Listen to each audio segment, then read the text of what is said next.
But you get the idea by now, yes? You get the idea of using games and quizzes and little stories, embedding the commands into those, and of course also using your tonality, working with your state, so that you can show up attractive and so that you don't go bleh in the middle of a sentence, but you're present. The way in which women are conditioned to think of themselves, or should I say ourselves, as being terribly emotionally intelligent and being able to read facial expressions and being able to do all that.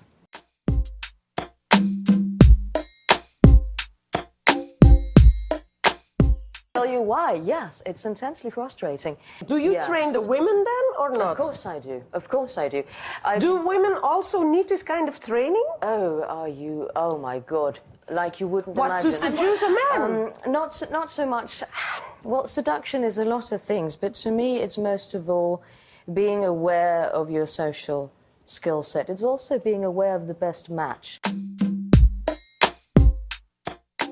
Would, tell her, some of you got that one, would be nices and no-goes. So when you think about the kind of woman that you could really enjoy, think about, well, what are the absolute must-haves? Well, of course, she has to be alive and, you know, have maybe 2 legs instead of a tail and all that, and be cute and be kind and like cats, right? People who don't like cats, don't trust them.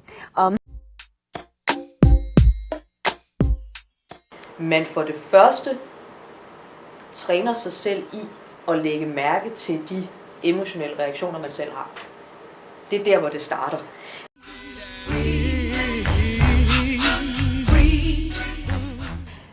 Because that's always also kind of fun. That's also one of my key points when I say curiosity and I say playfulness a lot, and I use the metaphors of being four and picking things apart. One of you asked earlier, well, how can you make this process fun? Well, it already is. When you're curious about it and you really want to know how this stuff works, how does meditation work? How does the structure work? What happens if I sit for 1 hour focusing only on my toes? Stuff like that. Figure out your own ways to be creative with it. That's not to say that you should necessarily, you know, stray away from the practices that actually work. It's just to say that you can also sometimes play around with it. I play around with these things all the time, and sometimes I find things that, hey, this actually worked better than something else. Sometimes it didn't. But that doesn't matter, because it's a process that matters. Sarah Palin, how about her? And you say, did you hear what Sarah said the other day? And she was, oh my God. And the woman that's sitting across of you is saying, well, you know, that's funny. I kind of voted for her. I really like Sarah Palin. I think she's really cool. I would like to be Sarah Palin. You think, oh my God, how could I miss this? This woman is clearly retarded. How could this happen?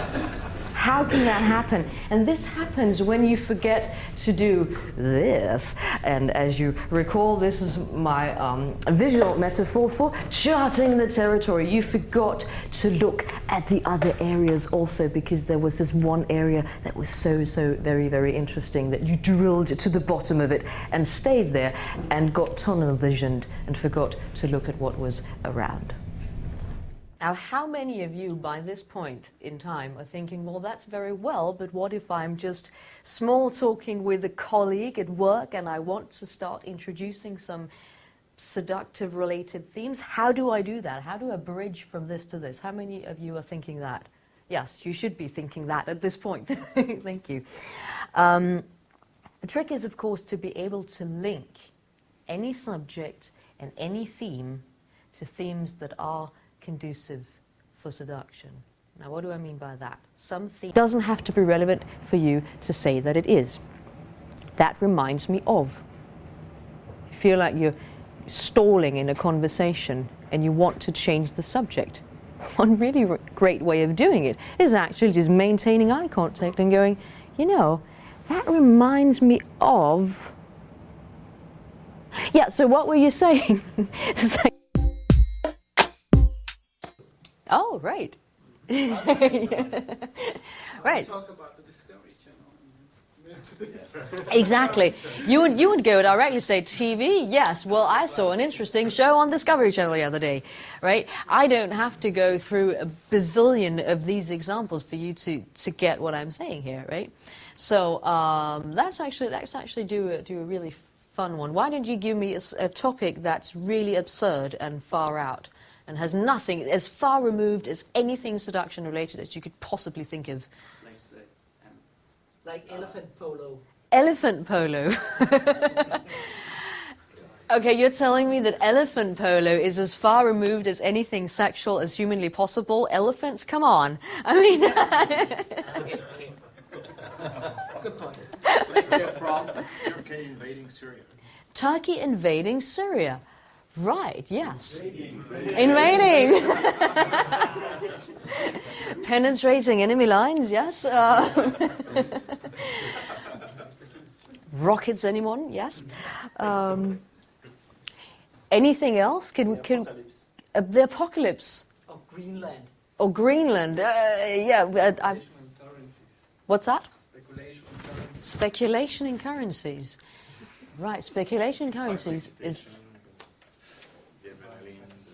exactly adrenaline rush. If you speculate in currencies, if you're an investor, you're working at the stock exchange, you might experience what? Yes, well, like you said, a rush of adrenaline.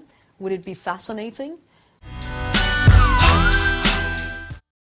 And then what sometimes might happen is she goes, hang on a second, this is going too fast. And is that about the velocity and the speed by which you're going? No, of course not. This is about you not being present at that particular moment in time. Of course not, because where's your mind, right? It's looking for the damn condoms, right? so you're doing this, trying to figure out, oh, hang on a second, I washed my socks yesterday, did I put them beside the socks, did I put them somewhere else? Where is it? Her mind, however, is, does this feel good? Do I want to continue doing this? Do I like the way he kisses me? Do I like the way he's attempting to find Radio Luxembourg on my breast? Do I like that or do I not? That sort of thing. And if she starts to feel that you are not entirely present because your mind is racing at 140 miles per hour in this direction, then she's going, oh, this is going too fast. So it's not necessarily that you're going too fast. It might be just that your mind is going too fast.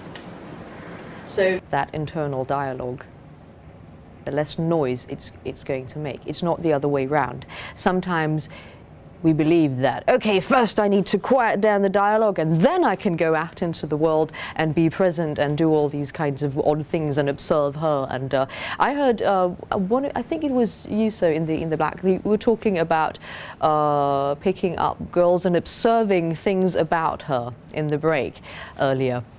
When I just passed by, I heard you say, well, it's basically just observing things about her and just commenting on what they're doing, right? And that requires one thing, that you actually observe what it is that she's doing. Otherwise, you can't really comment on it. You can comment on her clothes, on her jewelry, on her general demeanor, on the words that she uses. Sometimes we have favorite words, right? Favorite words can be fed back to the other person as a nice little feedback loop, and then increased rapport is experienced. But you need to be present in the moment to actually notice these things. So instead of thinking, oh, how do I quiet down the dialogue so that I can go out, start by observing your environment first and foremost, and then you will notice that whenever you go out, that internal dialogue, there's simply not processing power enough in your brains to both be aware of everything that goes on, the sensory perceptions, whether the room is hot or cold, whether the colours on the walls are a bit odd, or if there's a beautiful woman sitting in the corner, or whatever it may be. When you're focused on all these things, what goes on around you, you cannot keep up. I challenge you to keep up that internal dialogue. When you're able to go through the world with that clear perception, that accurate perception, what happens is you get very skilled at sharing your meaning with others. We talked about, oh, it's not here, but the words, the shared meaning and the shared reality and how we can create reality. The more descriptive and the more accurate you can describe the world around you, the easier it is for you to share that world and that meaning with others. And what does that do? Well, deeper rapport, and deeper rapport, greater intimacy. And also, what I talked about yesterday in linking concepts and words and ideas, the more, you said also general knowledge, yes? The more knowledge you have about the world and the more curious you are about the world. Aren't you curious about how that works? How is it structured? What does it do? Why does it not do something else? What if I pick it apart and what would happen? That kind of playfulness, that curiosity makes it so much easier to bridge from subject to subject and link different concepts and ideas and basically just be relaxed with the fact that, hey, you don't know everything, but hey, let's go see what happens if I go find out what, yes?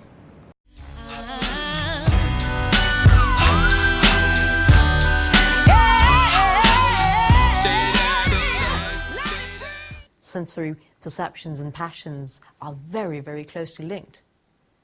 And when we talk about those themes or talk about topics with those themes with a slight sexual tonality, you know, it's very hard not to get turned on. Think about that. It's very hard for a woman not to get turned on. And you're nodding over there going, yeah, I know.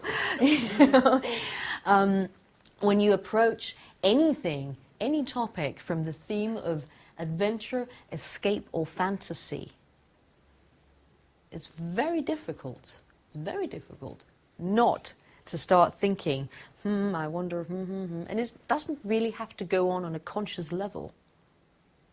That's the interesting part.